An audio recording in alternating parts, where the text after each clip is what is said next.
Okay, class, again, good afternoon. So this is the final presentation in hydroelectric power plant class. Okay, so I will give you another example in this uh, presentation. Okay, so let us now consider this example. An impulse turbine which has a diameter of 60 inches, speed of 350 RPM, bucket angle of 160 degrees, coefficient of velocity of 0.98, relative speed of 0.45, and then the generator efficiency of 90%, factor K of 9.9, and a jet diameter from nozzle of 6 inches.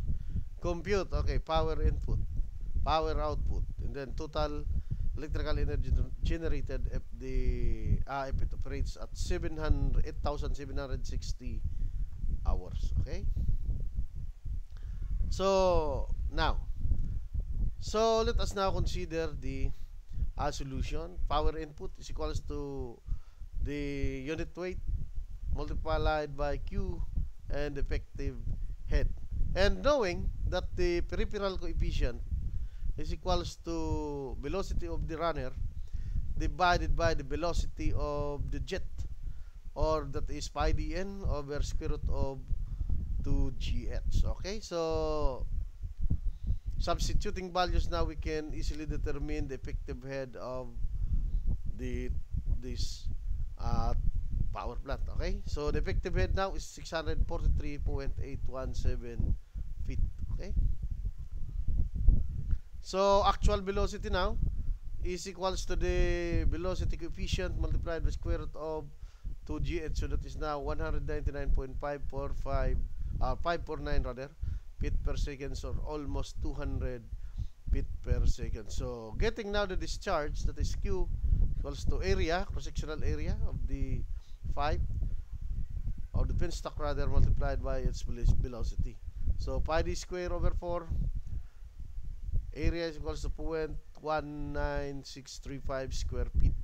Or substituting now the value of the velocity and the area, so the discharge now is 39.1814 cubic feet per second. So the power input now is equals to 39, okay, so Q multiplied by the density of water, which is 62.4 pound per cubic feet, and then multiplied by the value of effective head, so divided by 550, so to make it horsepower. So the power input now is 2,862 horsepower.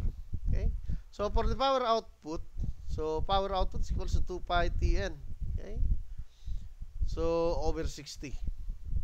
So tangential force acting on the bucket. Okay, so we have here, so this is quite difficult class. Okay, so the tangential force now is equals to W over G multiplied by Q multiplied by the factor 1 minus cosine beta over 1 plus K multiplied by the velocity minus the velocity of the runner.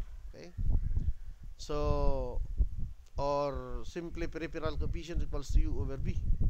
So getting now the value of the velocity of the runner. Okay, so that is the peripheral coefficient multiplied by the velocity.